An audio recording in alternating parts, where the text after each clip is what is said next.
Whether you've been living under a rock or not, you know what an SC is, a funny blue or white tower with soul-crushing gameplay. There are tens of SC towers in JToH, with some of them getting as hard as this purple tower. Let me give you a quick recap of what I said in an old video of mine, because the tips in that are quite helpful. Don't rush, the faster you go, the more likely you are to fail. Try to think about every jump before doing it. Play consistently. If you go for a while without playing a tower, you'll lose all your muscle memory. And finally, stop quitting. If you start grinding a tower, you have to finish it. The only time I think it's okay to quit is if the tower is too hard and you don't think it's possible to beat it without more preparation.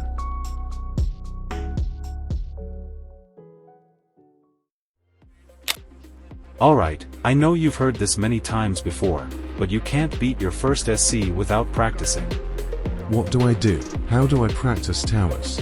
Here's how I do it. Start off with a quick all-jump run for the tower. Keep track of the hardest jumps since we'll need those for later.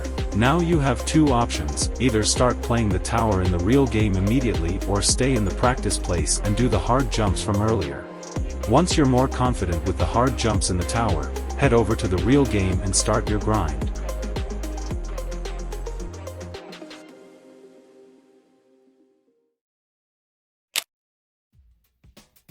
This seems so obvious, but no one actually does it. All you need to do in order not to burn yourself out is to take breaks. You can take a break if you're starting to get angry at the tower. You can still take a break after a major fail, even if you're not angry. Don't take too many breaks either, because the more breaks you take the more you need to warm up after the break.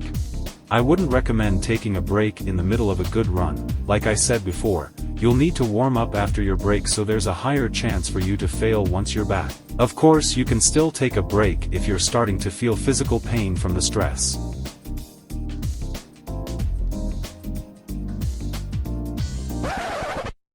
This video is sponsored by my Discord server. I'll leave the link for it in the description. We do lots of fun things over there like spamming my face reveal.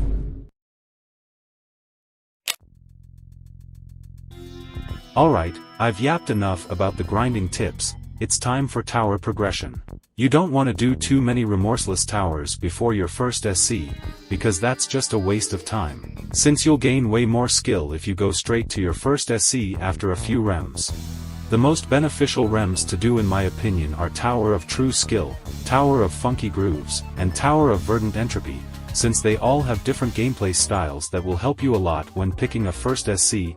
True Skill has simple, purist gameplay. Funky Grooves is more client-object based, but still has good purism, and Verdant Entropy has a more intricate gameplay style, featuring jumps that aren't usually used in remorseless towers. Alright, let's move on to your first SC options. There's the three traditional options, Tower of Double Trouble, Tower of Thinning Layers, and Tower of Difficulty Chart, and they're really good options. My personal choice would be Thinning Layers, because the other two options are safety netted towers, and we all know that safety nets aren't Sigma Rizzler in Ohio. Now for the more modern options, you have Tower of Bent Trauma, Tower of Curved Ascent and Tower of Unsettling Heights. They're all amazing towers with unique gameplay, and they all help with stress control. Of course, you can pick whatever tower you want to do as your first SC, these are just my suggestions.